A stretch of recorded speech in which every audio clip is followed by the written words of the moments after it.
Откройте, пожалуйста, ваши Библии сегодня. У меня сегодня очень важная проповедь. Скажите, у тебя всегда важная проповедь.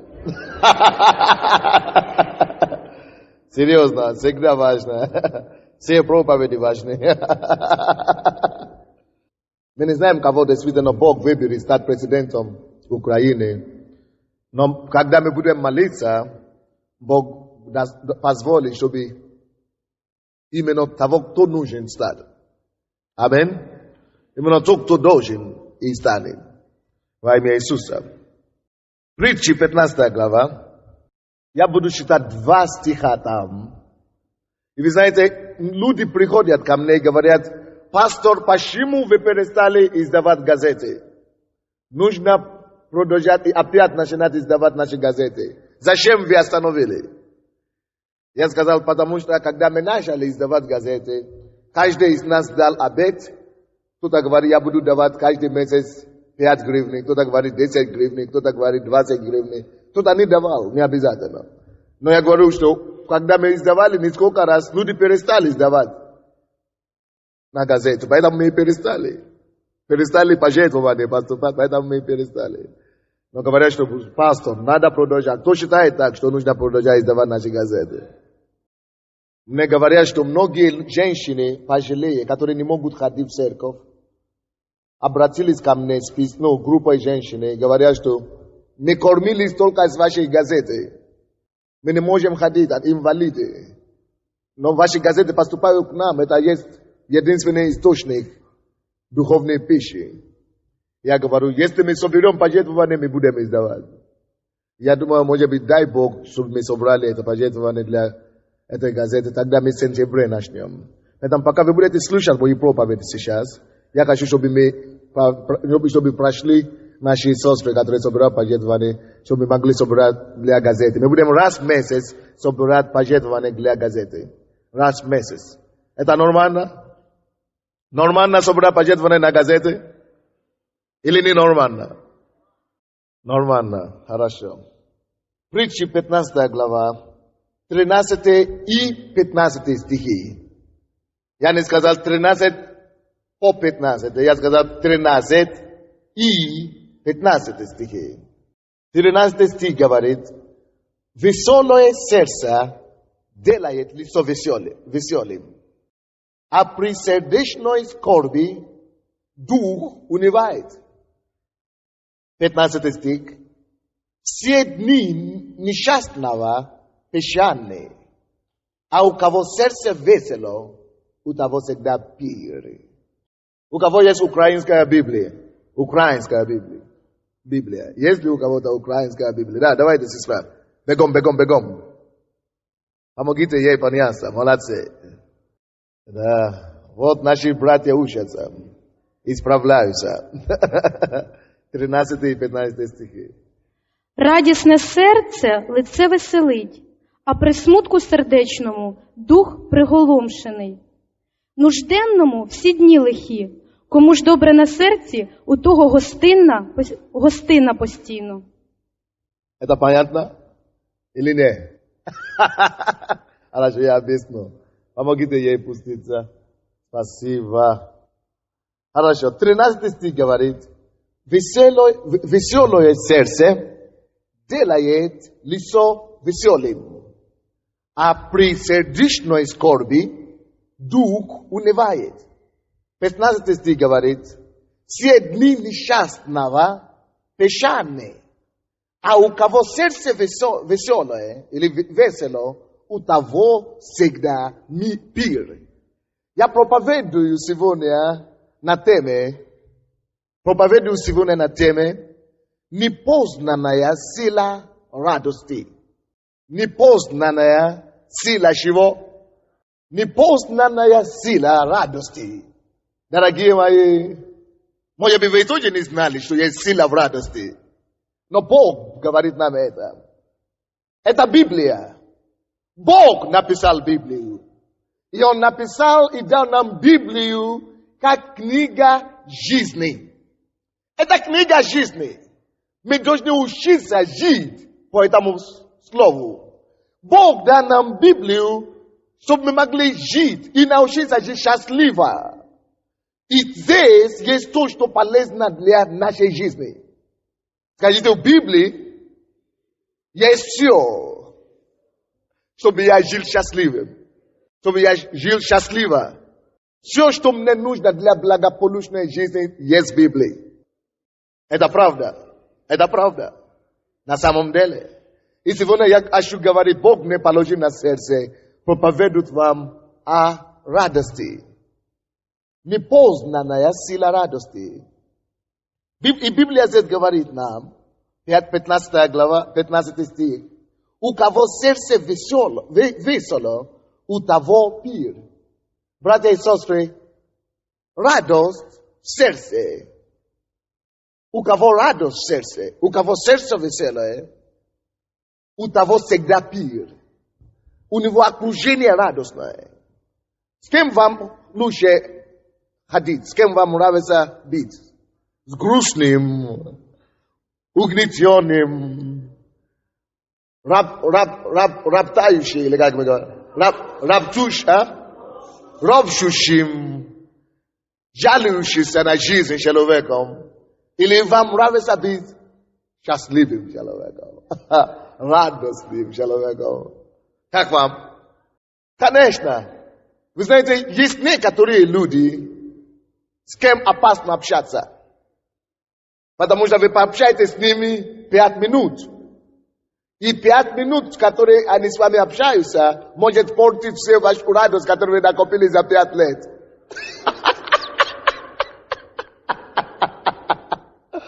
Они могут общаться с вами и портить все ваше настроение. Есть такие люди. Это люди, которые носят плохие новости постоянно. Люди, которые найдут что-то плохо тебе рассказать. Люди, которые хотят тебя пустить вниз постоянно. Но это не воля Божья для нас. Бог есть Бог радости и счастья. Написано в Галатам 5 глава, 21 стих, что плод Духа есть радость. Дух Святой производит радость. Это то, что дьявол не хочет. Дьявол не хочет, чтобы мы были счастливыми. Дьявол ненавидит радость. Дьявол ненавидит счастье. Поэтому дьявол делает все, чтобы угнетать человека. Поэтому дьявол дает людям болезнь. Поэтому дьявол дает людям горе. Поэтому дьявол дает людям и устраивает людям всякие несчастные случаи. Потому что Бог дал человеку радости. И дьявол не хочет, чтобы мы были счастливыми и радостными. Радость идет от Бога. Бог создал радость. Бог создал нас, чтобы мы постоянно и максимально были радостными. Радость – это присуще Бога. Написано, что Царство Божье там на небе присутствуют 3 вещи в главном. Праведность. Поэтому мы каемся в наших грехах. Поэтому мы омываемся кровью Иисуса. Мир. Вы знаете, как этот мир наш нуждается в мир, покой? Нету покоя у людей. Люди нервничают. Люди переживают. Но в Царстве Божьем, в церкви, мы должны найти радость. В церкви мы должны найти праведность, мир, покой Бог нам дает во Христе Иисусе. Когда мы собираемся тут, даже как бы вам не было плохо, если вы действительно откроете сердце для Господа, Бог наполняет вас миром. И третий, радость в Святом Духе. Радость есть присущий элемент Царства Небесного.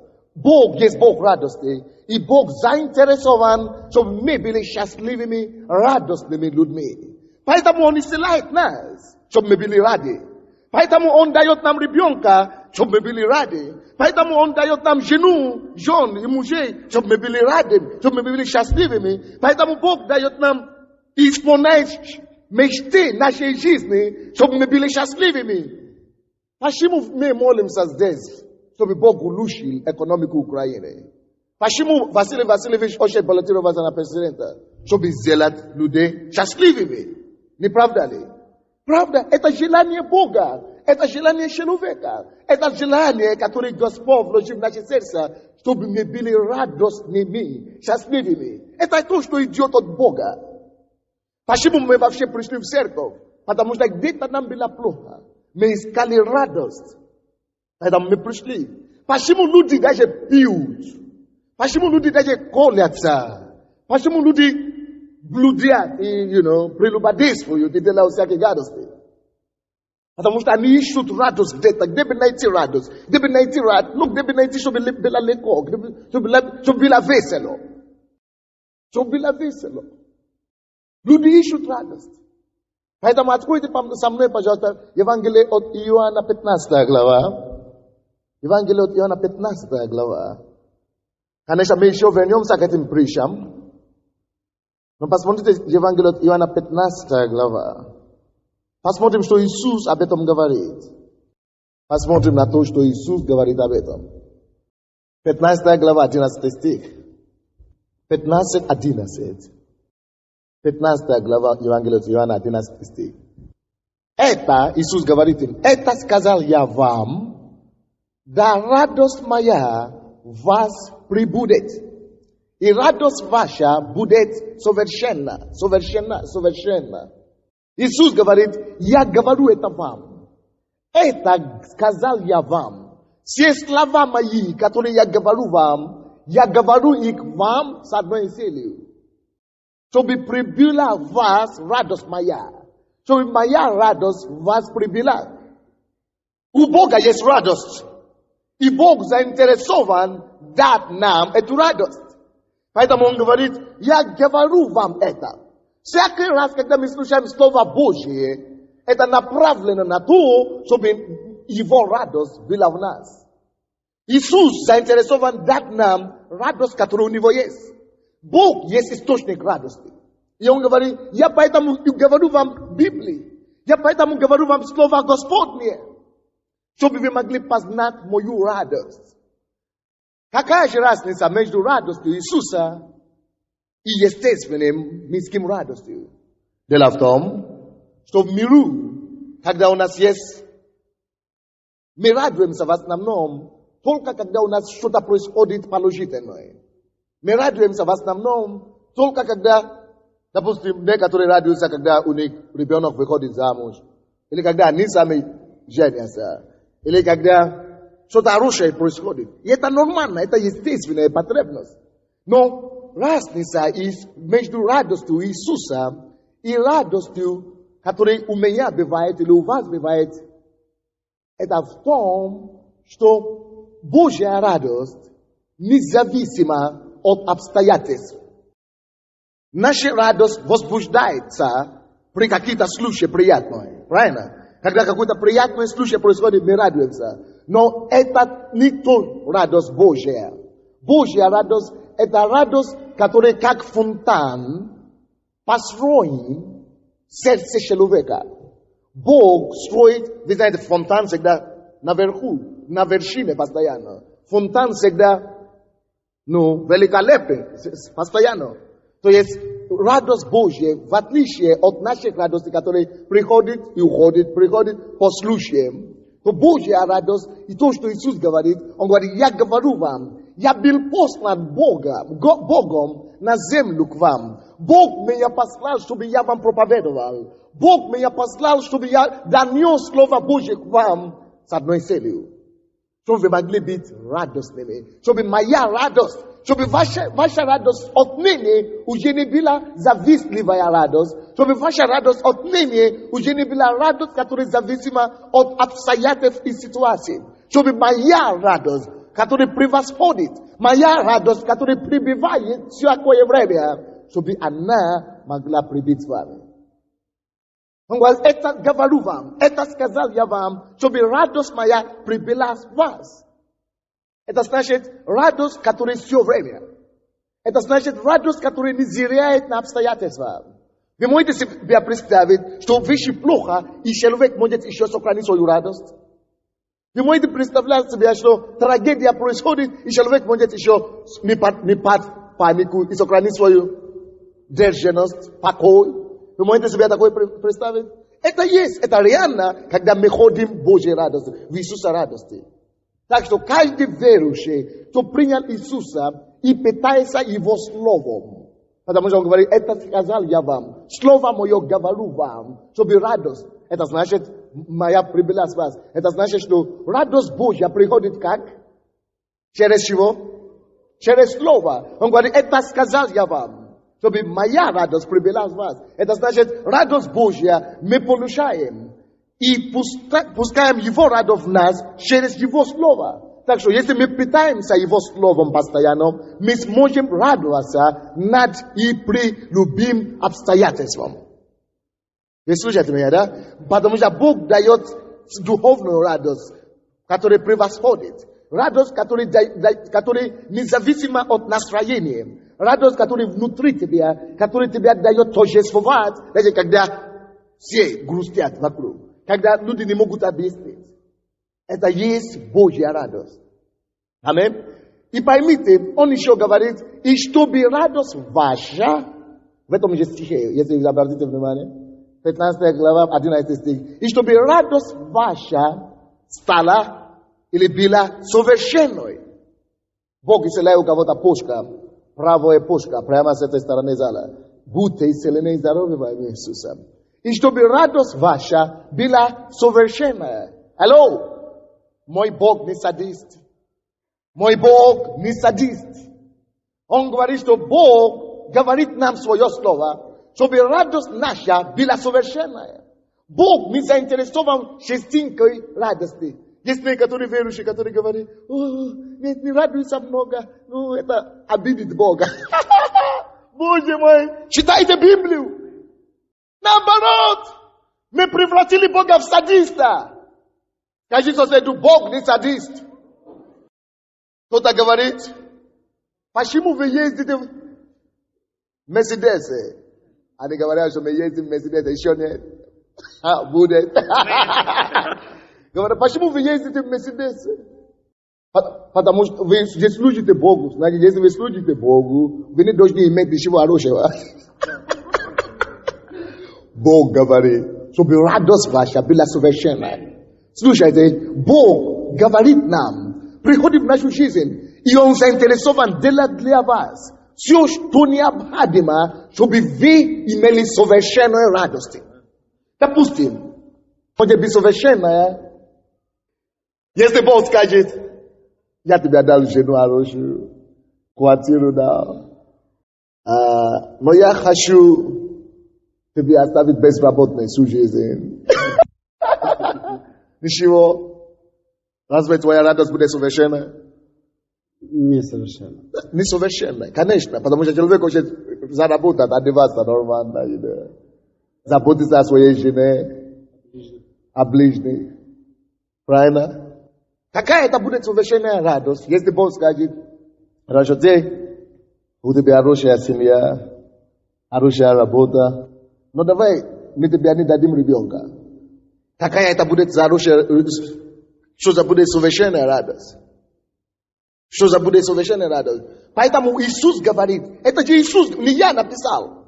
Бог послал Иисуса, чтобы открыть нам волю Бога. Чтобы мы могли понять точки зрения Бога. Чтобы мы могли видеть, как Бог мыслит. Чтобы мы могли видеть, в чем Бог заинтересован. Что Бог хочет делать для нас. Бог хочет дать нам радость и дать нам совершенную радость. Он говорит, я говорю вам это. Я помогаю вам, чтобы твоя радость не была только хромающая радость. Чтобы ваша радость была совершенная. Какая может быть совершенная радость, если у него не будет ребенка? Какая может быть совершенная радость, если у него не будет работы? Какая может быть совершенная радость, если он будет больной раком? Какая может быть совершенная радость? Мой Бог не садист, Бог есть хороший Бог. Бог радости. Он сказал, говорю я вам это. Говорю я вам это. Говорю я вам это. Now, это говорю я вам, чтобы радость ваша не была больше половинческая радость. Чтобы радость ваша не была больше, хромающейся радости. Чтобы радость ваша больше не была печальная радость. Чтобы радость ваша больше не была грустная радость. Но чтобы радость ваша стала совершенной радостью. И, дорогой, братья, слушайте меня. Все, что тебе надо, чтобы твоя радость usłyszestwował nas, coś to nada Bogu delać, żeby twoja radość usłyszestwował nas, Bóg это собирается делать для вас сегодня. Бог хочет делать это для тебя сегодня. Но Бог только что мне дал сейчас видение. Есть женщина, которая предстоит операция по-женски. Она отказывается идти на операцию. Либо в приеме, или что-то такое по-женски. Прямо сейчас Бог мне только что открыл. Если это вас, Бог хочет исцелить вас, для того, чтобы ваша радость была совершенная. Вам не надо будет пройти операцию. Где эта женщина? Станьте, пожалуйста, на ноги. Положите руку на себя.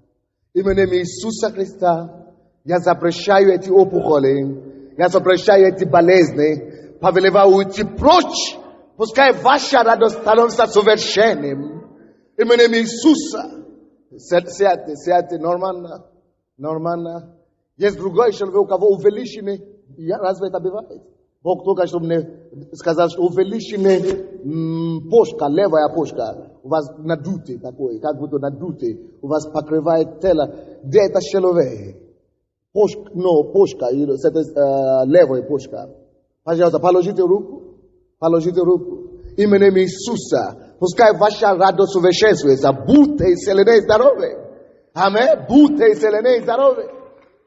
You know, я не могу понять людей, почему они убегают от Бога. Это потому, что они не понимают Бога, you know. Но слава Богу за Библию. Если бы не было Библии, мы бы все думали, что Бог такой суровый, жестокий, you know, садист. Но. Нет, дорогие. Он говорил, я не просто хочу вам дать мою радость, но я хочу делать для вас все, что надо. Чтобы ваша радость, которую вы уже имеете, чтобы ваша жизнь стала совершенной радостью. Чтобы ваша радость могла быть совершенной. Чтобы ваша радость могла быть совершенной. Бог заинтересован в совершенстве.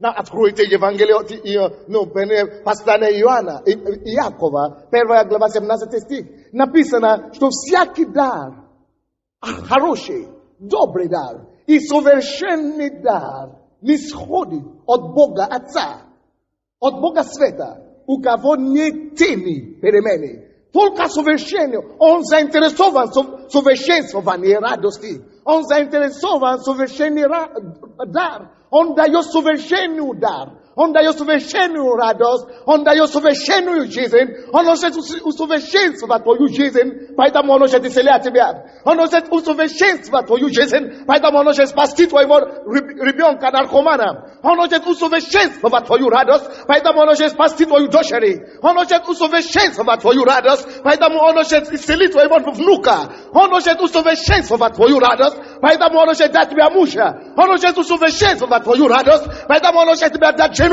Он Бог усовершенствования. Он Бог, который совершенствует нашу радость. Он говорит, сие сказал я вам, сие сказал я вам, сие сказал я вам, чтобы радость ваша, чтобы радость ваша, чтобы радость ваша стала совершенной.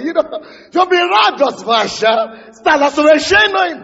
Скажи, моя радость станет совершенной. Моя радость станет совершенной. Я верю в это. Именем Иисуса. Бог усовершит мою радость. Он усовершит мою радость. Все, что мне надо, чтобы усовершенствовалась моя радость, придет ко мне. Я получу свою мечту. Господь исполнит мою мечту. Мое желание придет ко мне. Господь ответит мою молитву. Аминь. Во-первых, Он дал каждому эту радость свою, когда Он вошел в наше сердце. Его радость в нас. Это с одной стороны. С другой стороны, Он посылает Его Слово к нам каждый раз, чтобы Его Слово могло усовершенствовать нашу радость. Поэтому Бог проповедует нам, допустим, что Он исцеляет. Чтобы мы могли слышать это и быть исцеленными, и чтобы наша радость была совершенной. Поэтому Бог, допустим, говорит нам он спасает твой дом. Ты и твой дом твой. Поэтому он посылает нам это слово, чтобы наш дом все могло быть спасительным. И чтобы наша радость могла быть совершенной. Поэтому он открывает нам откровенные таинства, десятины и пожертвования. И дает и говорит, что ты сей. Потому что, тот, кто сыплет щедро, тому прибавляется. Чтобы мы не были в нужде, он хочет, чтобы наша радость материальная была исполнена. Поэтому он говорит, что сей свое семя утром, сей вечером, не дай руке твоей отдыхе, чтобы мы могли иметь совершенное радость в этом направлении. Теперь давайте вернемся отсюда, откуда мы начали. Притчи 15. Притчи 15. Притчи 15. Мы начали с 13 стиха, то мы читали 13 и 15 стихи. Написано, веселое сердце делает лицо веселым, а при сердечной скорби дух унывает. 15 стих. Все дни несчастного печальны, а у кого сердце веселое, у того всегда пир. Слушайте сюда. Помните, мы говорим о радости сердца, и я говорю, что Иисус Христос дает именно такую радость сердца, которая веселит сердце, независимо от обстоятельств. То есть, когда Иисус пришел в мир, люди часто думают, что Иисус только пришел, чтобы спасти нас от ада. Нет, это первая задача, спасти нас от ада. Но не только это не есть единственное, которое Он дает нам. Вы это знаете, да? Не только спасение дает Иисус. Кроме спасения, Он еще, допустим, тут говорит, я говорю вам то, что я говорю вам. Я сказал вам то, что я вам сказал, чтобы вы могли иметь радость мою, и чтобы ваша радость была совершенная. Так, то есть, кроме того, что мы спасены, Бог еще заинтересован, чтобы Его радость Божья, которая превозносится над всякими обстоятельствами, чтобы эта радость всегда пребывалась в нас и с нами. То есть мы теперь, как верующие, мы уже имеем Божью радость, которая может радоваться и возвеселиться при всякое обстоятельство. А 15 стих, который мы только что читали, говорит, что веселое сердце, у кого сердце весело, у того всегда пир. У того всегда что? Пир. Приятно быть человеком, у кого сердце веселое. То есть веселое сердце, это не то, что зависит от того, что я выхожу замуж, или я женился, или я исцелился, или я получил какое-то чудо. Но. Веселое сердце – это состояние постоянное. Вы слышите меня? Это состояние постоянное. И как оно приходит? Через Христа Иисуса. Аминь. Мы приняли это. И написано, у того человека, у кого веселое сердце, у того всегда, что? Пир. Поэтому я не могу себя понять. Верующие христиане, которые читают Библию, и ходят, и жалуются на жизнь. Правительство плохо, президент плохой, начальник плохой, пастор плохой, церковь плохая, то еще плохой. Жизнь плохая, вообще Украина плохая, вообще весь мир плохой. Если вы христиане, и вы поняли силу Библии и силу Бога, нам не дано такое право жаловаться. Написано, что у нас должен быть пир. Вы слушаете меня? Я не могу быть вокруг, возле кого-то, чтобы человек был грустный. Если я возле вас, вы не можете быть грустным больше. Потому что я буду заразить вас радостью. У меня достаточно радости, чтобы заразить вас радостью. Кто рядом со мной, я всегда спрашивал, у тебя все нормально? Hello, мне помочь тебе? Может быть, я тебя обниму, тебе станет легче. Может быть, я тебя, пожму руку, тебе станет легче. Или у вас проблема? Я помолюсь за вас. Я есть решение от Бога для вас. Я есть решение от Бога. Почему? Потому что Бог во мне. Потому что Его радость во мне. Но это тоже для всех христиан, Написано, у кого сердце веселое. Поэтому, братья и сестры, у того пир. Пускай у вас будет пир сегодняшнего дня. Радость делает невероятную работу в жизни человека и вокруг него. Я вам еще это покажу. Вы не представляете себе силу радости. Радость врачует, как никакая медицина. Я вам это покажу в Библии. Посмотрите притчи, 17 главу. Радость даже исцеляет. Радость врачует. Посмотрите, пожалуйста, притчи. Так. Где это написано? 17 глава. 22 стих. Так. 17-22. Веселое сердце благотворно, как врачебство. А унылый дух, Боже мой, сушит кости. Унылый дух сушит чего? Так что это тут показывает нам преимущество радости, веселья и плохая сторона скорби или унылый дух. Уныние разрушает. Кости, если твоя кость разрушена, значит твоя жизнь разрушена. Слушайте меня. Разрушает кость, сушит кость, значит это жизнь. Кость, можно поставить слово жизни. Унылый дух разрушает жизнь, сушит жизнь. Ты похудеешь. Даже если ты полнеешь, ты уже все умер внутри.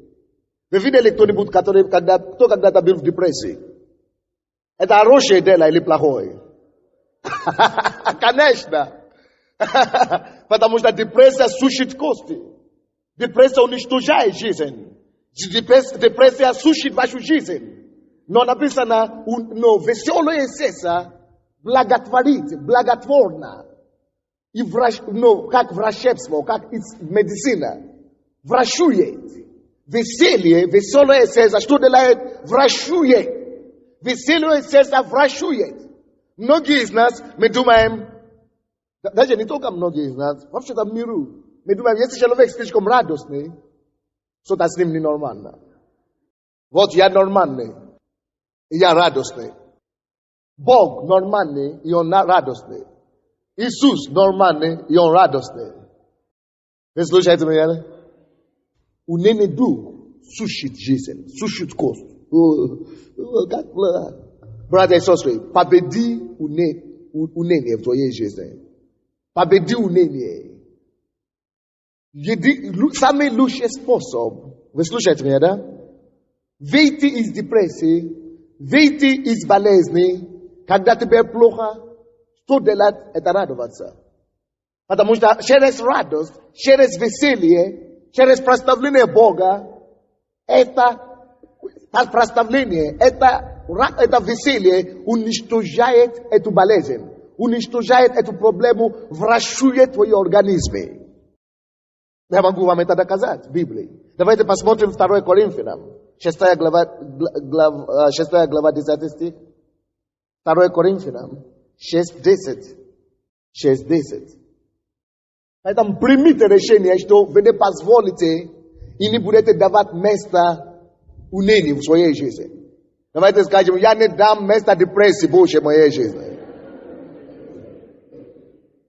Это ваше решение, особенно как верующие. Да, я согласен. Когда мы с вами были в миру, вы слушаете, да? Когда мы с вами были в миру, у нас не было выхода. Не было Иисуса, который может производить радость у нас. Но теперь у нас Иисус живет в наших сердцах. Это как генератор. Вы знаете, что такое генератор? Это как генератор радости. Иисус есть генератор радости в моем сердце. Когда я был в миру, да, я был в депрессии. Я не знал этого. Но теперь Иисус есть. И с помощью Иисуса, даже когда мне плохо, я могу радоваться. Потому что я знаю, что когда я радуюсь и прославляю Его, это веселье начинает врачевать меня. Потому что веселье врачует. 6 глава 10 стих. Вы нашли? Нас огорчают. А мы всегда что? А мы всегда радуемся. Мы нищие, но многих обогащаем. Других даже еще обогащаем. Мы ничего не имеем, но всем обладаем. Это менталитет победителя. Радостный человек – это победитель. Если ты можешь сохранить твою радость при всей ситуации, ты победишь твою проблему. Ты выйдешь с этой проблемы. Если тебя атакуют люди, бьют тебя и так далее, и ты можешь все равно радоваться, ты посрамил эту проблему. Ты посрамил этих врагов. Но если ты будешь переживать, меня бьют, дьявол будет знать, что тебе плохо, что он тебя достает. А он хочет тебя еще больше доставать. Поэтому если дьявол найдет то, что тебя достает, он будет поэтому больше тебя бить. Вы слушаете меня? Поэтому дьявол всегда пробует всякие проблемы сунуть в жизни верующего. Чтобы найти его слабинку, его старую, то, что где он будет плакать, где он будет в унынии. Если дьяволу удастся, если ты покажешь дьяволу, что тут тебе плохо, и ты начинаешь плакать, он будет там, именно в этом направлении, постоянно тебя бить. Но здесь написано, нас огорчают, но мы всегда радуемся на зло сатаны. На зло кому? На зло ему. Когда он огорчает нас, мы всегда радуемся. И почему еще? По одной причине. Потому что когда я буду всегда радоваться при огорчении, это врачует мою ситуацию. Это врачует мою душу. Это врачует мое состояние. Так что если у вас нет музыки, прославления нашей церкви, хорошее прославление, я вам скажу, хорошие музыки тут. Купите все, у них 8 кассет или 9 кассет. Возьмите, найдите все, купите, включите ночью, включите днем, включите дома, включите машины, включите везде, и пускай радость Господня никогда не покидает вас. И пойте с ними, радуйтесь с ними, чтобы это не просто была песня, а ты сам внутри грустно. Нет, надо радоваться от сердца. И это будет врачевать твою ситуацию. Это будет врачевать твое обстоятельство. Это будет исцелять твою душу. Если тебя огорчают, может быть, тебя обидели, может быть, муж бросил, может быть, дети огорчают, может быть, на работе тебя разочаровали, может быть, твой любимый человек, тебя позорил, может быть, твои родители тебя не понимают. Всякий раз, когда у нас огорчают, решение одно. Радуйся в Господе. Прославляй Господа. И это будет врачебство. Это будет врачевание для твоей души. Не забудьте это на всякий случай. Да, откройте еще одно место, я вам покажу. Аввакум. Откройте Аввакум, 3 глава. Это в Ветхом Завете, перед Новым Заветом. Аввакум, 3 глава. У него была тоже тяжелая ситуация. Очень тяжелая ситуация. Но посмотрим, что он сделал. Если вы в этом зале, и у вас геморрой, если вы в этом зале, у вас геморрой, вы плохо идите в туалет, ходите в туалет, значит, положите, пожалуйста, руку на себя. Геморрой, когда вы идите в туалет, у вас, Бог мне показывает, что у вас почти ничего не выходит, но зато вы мучитесь по-страшному. Положите руку на себя, Господь исцеляет вас. Именем Иисуса, я повелеваю эту болезнь уйти прочь. Будьте исцелены. Аввакум, вы нашли? 3 глава. Очень тяжелая ситуация здесь была. И посмотрим, что сделал этот пророк. Или что он сказал, что он сделает, если такая ситуация будет у него. Давайте будем считать 17 стиха. 17 стиха. Так?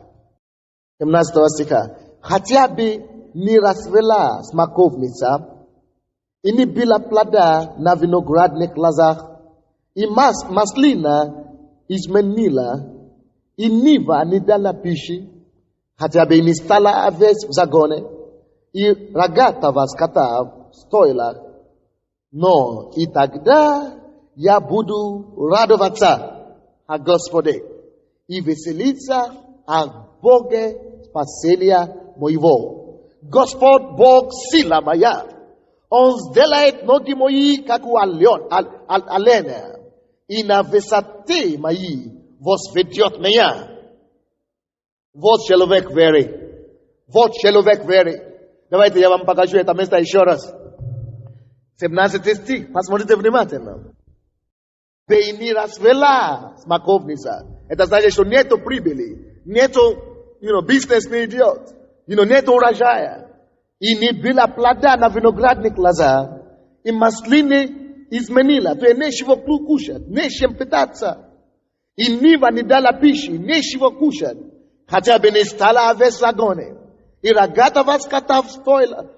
То есть нету мяса кушать.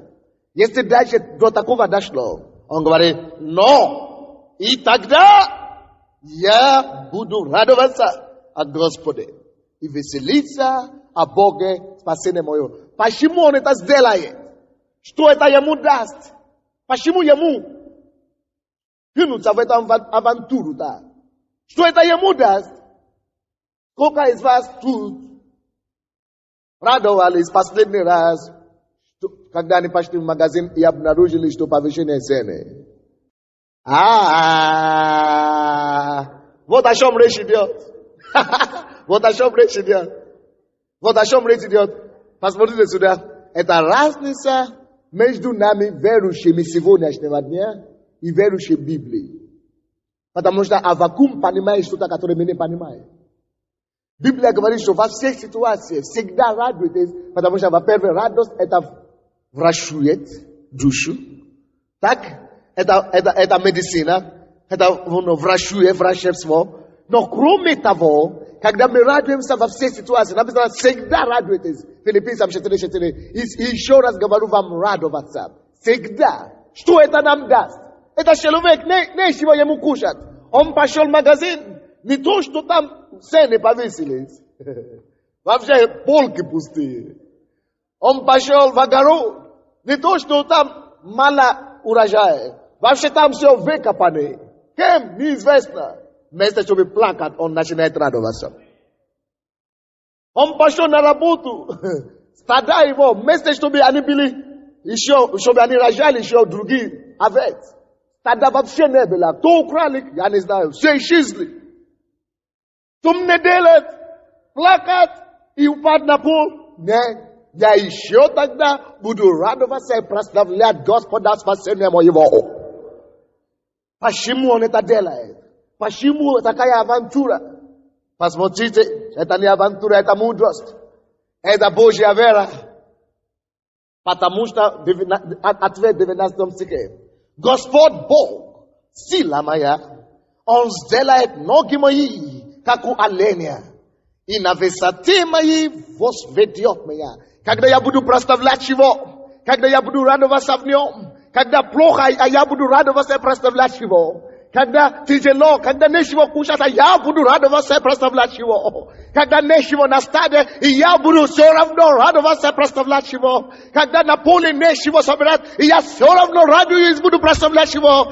Тогда написано, мой Бог покажется, что Он моя сила. Мой Бог проявит свою силу на место моя. Мой Бог пошлет силу избавления. Он пошлет Его спасение ко мне. Вы не поняли? Он говорит, что он тут будет радоваться, потому что по причине радости. Радость получается тут, смотрите сюда внимательно. Радость получается тут, выступает как выражение нашей веры Богу. Прославление Бога, радость в Боге, это значит, я убежден, что Бог меня избавит. Я радуюсь по вере. Не радуюсь, что плохо. Не радуюсь, что цены повесились. Не радуюсь в том, что нет урожая. А я радуюсь, Господи Боге моем, что мое спасение, Он мое избавление, Он найдет мой путь, Он найдет мне выход, Он избавит меня, Он пошлет мне свою помощь, я буду радоваться заранее. Пока Он еще не послал эту помощь, я буду радоваться. Пока мне еще плохо, я буду радоваться, потому что я уверен, что Он придет на помощь мне. Я уверен, что Он избавит меня. Я уверен, что Он спасет меня. Я уверен, что Он поднимет меня на высота моей. Я уверен, что Бог на небе, Он не спит и не дремлет. Я уверен, что мой Бог, моему Богу все возможно. Я уверен, что Бог, который спас меня, Он способен избавить меня от голода. Я уверен, что Бог, которому принадлежит земля, и все то, что принадлежит ей, Он придет и приложит мне помощь. Я уверен, что Господь, который есть всемогущий, Его сила не уменьшается, Его сила не уходит. Он придет и простерет руку силы и помощи ко мне. Я уверен в Нем. Я уверен в Нем. Я буду прославлять Его, хотя плохо, хотя страшно, я буду славить Его. Я уверен в Нем. Я уверен в Его избавлении. Я уверен, что Он придет ко мне на помощь. Я уверен, что Он услышит мою молитву. Я уверен, что Он среагирует на мою хвалу. Я уверен, что мой Бог есть Бог моего спасения. Он спасет меня.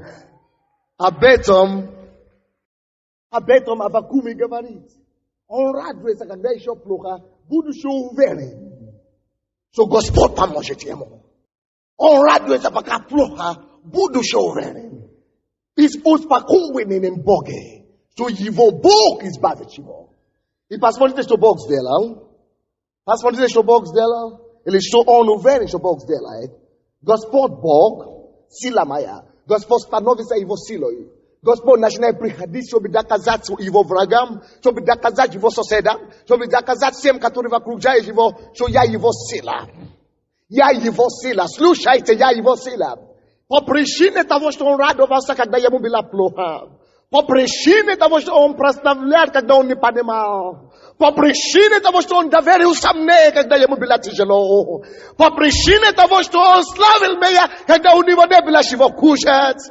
По причине того, что он искал мое лицо, когда все было против него. Я покажусь, как его сила. Я докажу всем, что я его сила. Я докажу всем, что я его сила. Он, Бог, сделает ноги мои, как у олена. Вы знаете, что такое олена, да, на севере там? Слушайте, не все животные могут жить на севере. Вы знаете об этом? Снег и так далее. И даже люди не могут там жить. Но сила оленя заключается именно в их ногах. Высокие, твердые на снегах. Если другие умирают, они падают на оленя. Это ноги их, это их слава. Ноги оленя, это его слава. Поэтому люди, которые там живут, они не используют лошади, чтобы путешествовать. Они не используют кони, они используют олени. Потому что ноги олени не сравнить ни с какими ногами. Ни с ногами человеческими, ни с ногами животными. В ногах оленя их слава, их мощь, их отличие. Это то, что их отличает от прочих. И Бог говорит, потому что нога его это то, что поднимает его выше. Во время тяжелых условий, тяжелых снегах, холода, ноги его делают его выше намного. Как будто он наверху и ходит, и носит всякие грузы. И Бог говорит, вот так, когда вы славите Господа, и когда вам плохо, вы не понимаете, и вы прославляете Господа все равно, Он делает вас. Он делает ноги ваши, как у оленя. Чтобы вы отличались, как там, где другие рушатся. Чтобы вы стали высоко, когда люди думают, что все, вы уже рушились, вы уже умерли, вы уже погибли. Чтобы сила ваша и слава ваша больше воссияла именно во время трудностей. Чтобы трудность для вас, чтобы невозможности для вас, чтобы непроходимость для вас стало время и возможности для сияния. Непроходимость, невозможная ситуация для вас становится возможностью сиять, прославиться и явить мощь и красоты Божией. Вот что Бог делает для нас. Он превращает нас как оленя, ноги оленя, когда мы радуемся в Господе, даже когда плохо. Мы становимся как непобедимые, несокрушимые. Ноги наши становятся как у оленя. Мы отличаемся. Мы обличаемся славою. И мы несем всякий тайдосы с легкостью. Боже мой. Он говорит, он заделает ноги мои, как у оленя. И дальше говорит, на высоте мои возведет меня. Скажите соседу, Господь возведет тебя на твоей высоте, когда ты будешь прославлять его всякое время. Братья, это большая истина. Вы слушаете меня? Это большая истина. Нам надо научиться веселиться и радоваться, даже когда не очень благоприятной ситуации. Аминь, вокруг нас. Вы помните еще притчи 17:22? Потому что веселое сердце вращает. Давайте вернемся, пожалуйста, к притче, откуда мы начали. Притчи 15. Приближаемся к концу уже, к сожалению. Притчи 15, 13 стих. Веселое сердце делает лицо веселым. Невозможно, чтобы вы сказали, что я веселый, я радостный, и быть такое лицо. А у вас все нормально? Да. No. Это не то. Братья, Бог хочет, чтобы мы имели веселое сердце и привлекательное лицо. Есть некоторые лица, в которые нельзя смотреть. Потому что если ты посмотришь, ты испугаешься. Потому что у них там страх лежит. Братья и сестры, Бог призвал нас быть агентами не депрессии и уныния, не агентами страха и испуга.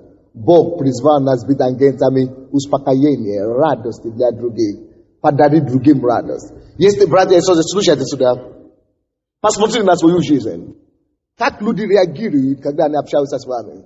Они уходят печальными, слеза или радостные, поднятые. Если вы даете людям и передаете людям только депрессию, лучше не общаться с людьми. Когда вы общаетесь с людьми, сделайте это как ваша цель. Делайте это как ваше решение, что нет, Господь, я буду давать людям. Знаете, мы как родители, иногда я бью своего ребенка уже, иногда. И после того, как я побил его, я его все равно обнимаю. Знаете, если мы наказываем своих детей, часто нужно все равно их обнять, чтобы они поняли, что мы не ненавидим их, мы любим их, чтобы потом любовью победить это наказание. Вы понимаете, да? То есть мы должны быть агентами Божьей радости, Божьего веселья. Мы не призваны портить всем подряд настроение. Разбудите, кто спит рядом с вами, скажите, что ты не призван быть агентами расстройства для других. Не спят у меня на проповедь, а то я разбужу. Не позволено. Аминь. Есть за кого-то Бог хочет, чтобы я помолился сейчас. У вас такие пятна в ноге, пятна такие неприятные. Вроде бы кожаные пятна, но иногда они болючие, они больно. Бог хочет, чтобы я помолился за вас, если это вы. Положите руку на себя. Именем Иисуса будьте исцелены. Не пускайте ноги очистятся во имя Иисуса Христа. Аминь. И последнее, самое главное, что я хочу, чтобы вы вспомнили сегодня. Запомните, во-первых, радость меняет обстоятельства вокруг вас. Потому что радостное сердце – это пир. Но у того, у кого радость, веселое сердце, у того всегда пир. Это значит, твое сердце, внутренняя радость, всегда будет влиять на то, что происходит вокруг тебя. Даже если плохо вокруг тебя, внутренняя радость изменит обстоятельства. То есть радость сокрушает внешние обстоятельства. Радость сокрушает внешние негативы. Радость сокрушает и изменяет отрицательные обстоятельства вокруг. Радость способна, она имеет силу изменить внешние обстоятельства. Аввакум, помните Аввакума? Все было плохо, но когда он начал радоваться, Бог пришел и сделал его как оленя. И выступил как сила его. Потому что радость способна менять все ситуации вокруг вас. Радость способна менять все ситуации вокруг вас. Это во-первых. Во-вторых, давайте все станем на минутку. Я хочу помочь те, которые дремят. Давайте скажем, во-первых, радость способна менять обстоятельства вокруг нас. Радость переломает ситуации. Отрицательные, положительные. Радость способна изменить ситуацию вокруг меня. Пользу меня. Когда я буду радоваться и прославлять Господа. Это первый урок. Теперь второй урок. Радость врачует. Веселое сердце врачует душу. Поэтому силой Бога через радость я буду исцелять себя от душевной болезни. Я буду врачевать самого себя. Через силу радости. Я буду менять свои обстоятельства. Через силу радости и хвалы. Дайте аплодисменты Иисусу. И вы сможете присесть.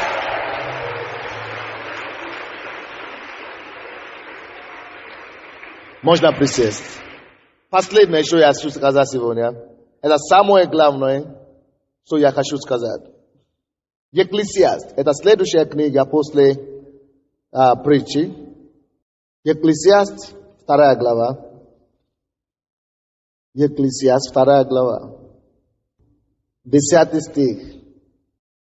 Вернее, давайте с 9 стиха.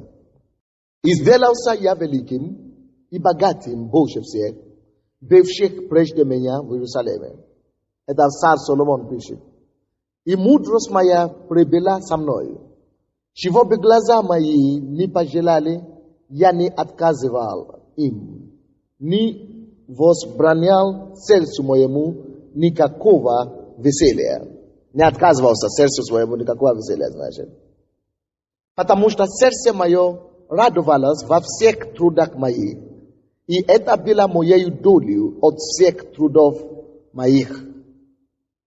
Это было моей долей от всех трудов моих.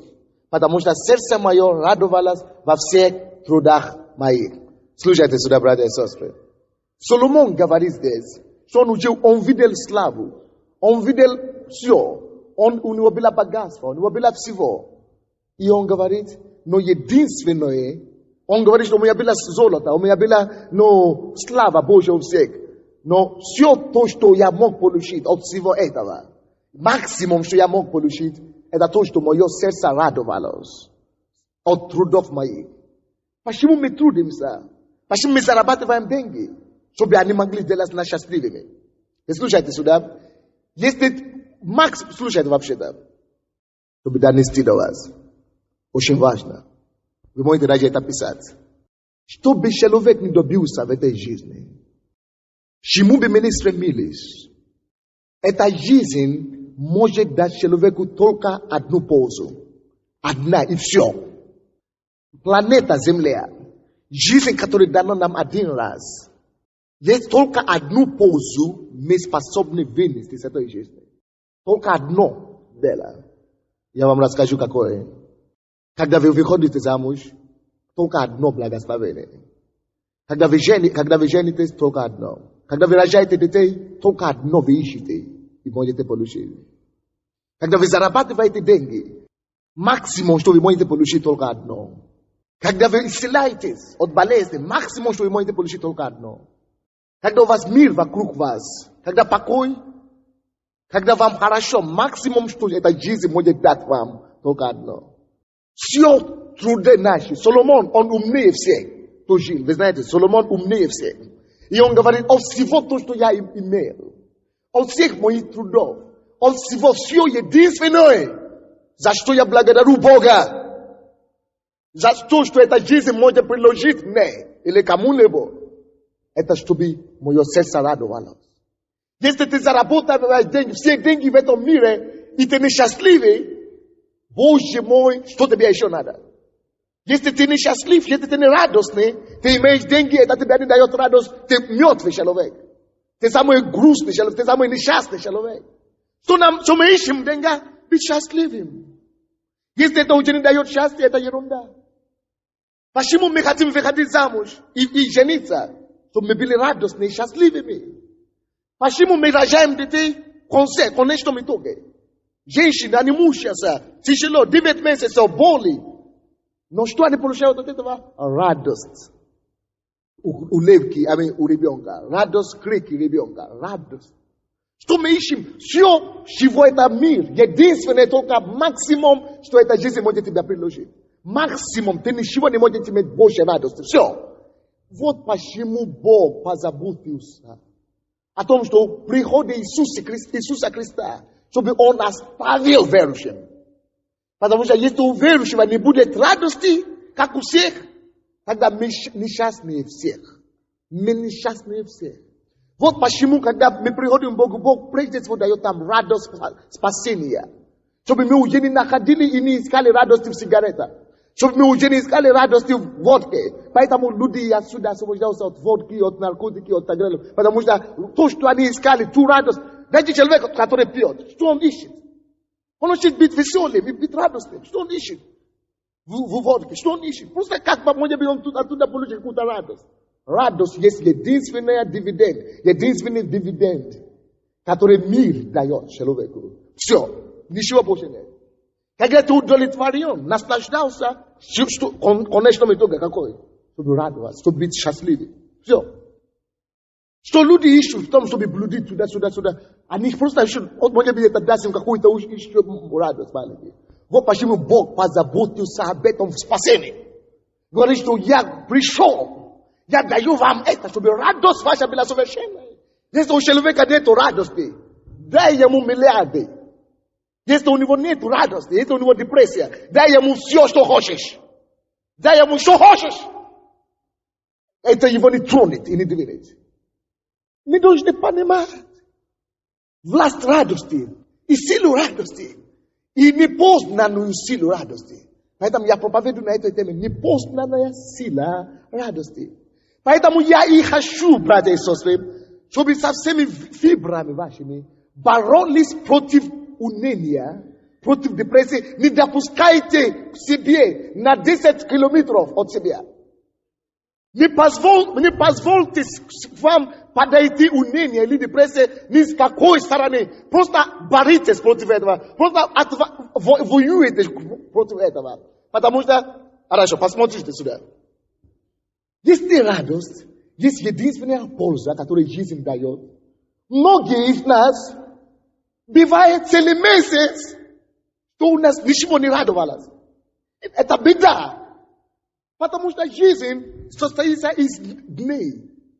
Если ты не радовался в один день, сколько у тебя дней в жизни? Ты проживешь 50 лет, из них можно пальца считать, сколько раз ты радовался. Может быть, целый год ты вообще не познал радость, тогда ты пустую жил. А тогда, зачем тогда? Ну что тогда, зачем ты, ну для чего тогда ты жил? Ну непонятно. Некоторые, они потеряли целый год. Чтобы только быть депресс. Это кошмар. Нету сладости в жизни. Единственная сладость в жизни — это радость, Если вы жили целый день и нету радости, это день вычеркнут у вас. Потому что зачем тогда? Потерянный день. Если вы жили целый месяц, и вы не могли указать, где ваша радость была, значит, целый месяц вычеркнуто из вашей жизни. Вы понимаете, что я говорю? Есть непознанная сила в радости. И поэтому вы должны просто ограждать себе Божьей радостью. Вот почему я, как пастор, как Божий человек, принял решение, что я не буду грустить людей. Но. Кто я такой, чтобы портить ему жизнь? Кто я такой, чтобы ему дать грусть и слезы, когда, может быть, это будет единственный шанс, который у него есть радоваться? Поэтому, знаете, когда я ругаю людей, свои здесь или своего ребенка, я все равно в конце стараюсь как-то покрыть чем-то благое, хорошее. Потому что если человека лишит радости в жизни, что тогда тебе надо? Хорошо, я дам тебе Мерседес. И если у тебя нет радости, депрессии, для тебя это будет то же самое, как песок на улице. Все. Хорошо, я тебе дам миллиард. Если у тебя нет радости, нет жизни, это то же самое, как трава на улице. Все. Радость есть самый большой дивиденд, который человек берет с собой в этой жизни. Поэтому, когда я стою лично, я поднимаю свои руки каждое утро. Я иду в кухню, чтобы не разбудить семью. Я начинаю благодарить Господа за жизнь, пока радость не войдет в мое сердце. Когда радость приходит, если не приходит, я беру кассету, включаю магнитофон, и начинаю танцевать, прославлять. И я знаю, что этой радостью я уже победил в этот день. Целый день у меня будет гладко, потому что я радость пустил вперед. Непознанная сила радости. Непознанная сила радости. Непознанная сила радости. Есть люди, у кого ничего нет. Но если они нашли себя в Боге, и они могут быть счастливыми, им ничего и не надо. Почему я хочу выйти замуж или жениться? Чтобы я был счастливым и радостным. Если это мне не дает радость и счастье, ерунда. Ерунда. Ерунда. Ерунда. Даже, мы знаем, почему Бог дал радость, чтобы люди имели муж и жена, имели половое отношение секс. Чтобы радость, совершенство их радость, давать им систему кайфа в семье. Радость, все. Это Соломон говорит так. Он умный человек. Иисус это сказал. Я пришел, чтобы добавить вашу радость, чтобы ваша радость могла стать совершенной. Я послушаю 2 или 3 свидетельства. Если кто-нибудь, кто бы хотел свидетельствовать о чем я говорю, что у вас что-то было в жизни, но вы не могли иметь радость, и вы думаете, что это ничего. Да, давайте сюда. Кто еще хочет? Давайте сюда. Давайте послушаем, просто ради нас. И, братья и сестры, деритесь, чтобы дьявол не украл вашу радость. Вы слушаете меня, да? Боритесь за вашу радость. Боритесь за вашу радость. Не позвольте дьяволу, не позвольте депрессии, не позвольте уныние. Давайте сюда. Убрать вашу радость. Да, 5 лет назад я потеряла трагически ребенка. Через полгода после этого я потеряла квартиру, которую строила со старшим ребенком. Представьте, что у меня было. Жить, конечно, не хотелось. Но вы знаете, все начинаю сначала. Вы знаете, что я приобрела радость в Боге. Мир, покой. Действительно, этого богатства, это действительно богатство. Я на сегодняшний день действительно потеряла... И были машины, ни одной нету. На сегодняшний день я приобрела радость в Боге. И Бог убрал эту депрессию, уныние. И я хочу сказать, что я счастлива. Я счастлива с Богом и в Боге. Слава Богу! Будьте благословенны. Когда я была без Бога в миру, я думала, если мой сын попадет в тюрьму, или если он станет наркоманом, или если с ним что-то случится, я тут же покончу с собой. Это когда я была без Бога. А когда я пришла к Господу, и вот месяц назад мой сын попал не в тюрьму, а его посадили в камеру за то, что он совершил преступление, и ему грозила статья от года до 8 лет.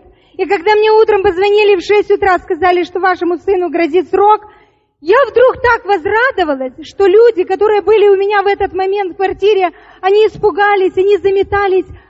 А я стала благодарить Господа и радоваться за эту ситуацию. И за неделю Бог решил эту проблему. Вы знаете, и самое большое чудо для меня, я 3,5 года с Господом, и самое большое желание, особенно матери понимает меня, самое большое мое желание было, чтобы Господь привел моего сына к себе. Что я не делала, ничего не помогало. Каждый раз он говорил: мама, будешь это втирать бабушке. И вдруг, когда я его увидела первый раз, когда его привели с камеры побитого, я единственный раз за все это время заплакала. И я сказала: вот это тот сынок, что ты говорил, будешь втирать бабушке. И что вы думаете? Он пришел, покаялся сам, упал на колени. Покаялся его отец, православный верующий. Покаялась его девочка, девочки мама, покаялись его друзья. И вчера он принял водное крещение самостоятельно. Радость моя совершенна, слава Господу. Скажите Евангелие, которое действует. И на совершение, я хочу еще раз прочитать похожее место. 5 глава Екклесиаст, 17 стиха по 19. Вы нашли, не? Да? Хорошо, я прочитаю. Вот еще, что я нашел доброго и приятного. Вы слушаете? Вот еще, что я нашел доброго и приятного. Есть и пить, и наслаждаться добром во всех трудах своих, какими то трудится под солнцем во все дни жизни своей, которые дал ему Бог, потому что это его доля. Доля человека трудится, который трудится под солнцем во все дни его, только в одном заключается, согласно этому стиху. Это есть и наслаждаться его. Вы знаете, слишком многие люди кушают, но не наслаждаются. Могут кушать, но нет радости. И он говорит, одно я нашел доброго и приятного в этой жизни. Чтобы человек, который кушает, может радоваться этой пищей. Человек, который трудился, может радоваться. Радость. Непознанная сила. 18 стих. И если какому человеку Бог дал богатство и имущество, и дал ему власть пользоваться от них, и брать свою долю, и наслаждаться от трудов своих, то это что? Дар Божий. Даже наслаждаться от своего богатства. Если у тебя есть богатство, наслаждаться отсюда. Имущество, наслаждаться им, пользоваться и получить от этого удовольствие, это дар Божий. Что это особенно в этом? Что он сможет радоваться этими богатствами. Я знаю людей сегодня, которые есть миллионеры, и они не могут даже встать на ноги. И плачут каждый раз. У них бешеные деньги, но они инвалиды. Душе, теле и так далее. Вы в Америке знаете, сейчас правительство Клинтона выделяет сумму. Сколько сумм, кто слышал? Сколько сумму, чтобы исследовать причину самоубийства в Америке? Сколько? Сколько миллионов? 50 миллионов. Вот, где-то 50 миллионов сейчас выделяет каждый год, чтобы просто исследовать, почему столько много людей поканчивают жизнь самоубийства. Причем не среди бедняков, а среди богатых людей. Потому что когда нет радости, людям не хочется жить. Когда то, что у них есть... Америка — это самая богатая страна в мире. И все равно, когда нет радости, братья и сестры, не позвольте дьяволу украсть вашу радость. Не позвольте дьяволу. Поэтому даже если плохо, даже если вас ругают или терзят, сохраните и защитите вашу радость. Вы понимаете меня? Даже если плохо, прославьте Господа, и Он проявит себя как силу вашу. Следующее, последний стих, 19 стих. Недолго будут у него памяти дни жизни его. Поэтому Бог и вознаграждает его радостью сердца его. То есть жизнь наша, даже если вам 70 лет, это недолго. Поэтому Бог говорит, недолго будут у него памяти жизни его. Тем более, если 70 лет человек прожил, дни, которые он помнит, памятные дни его вообще немного.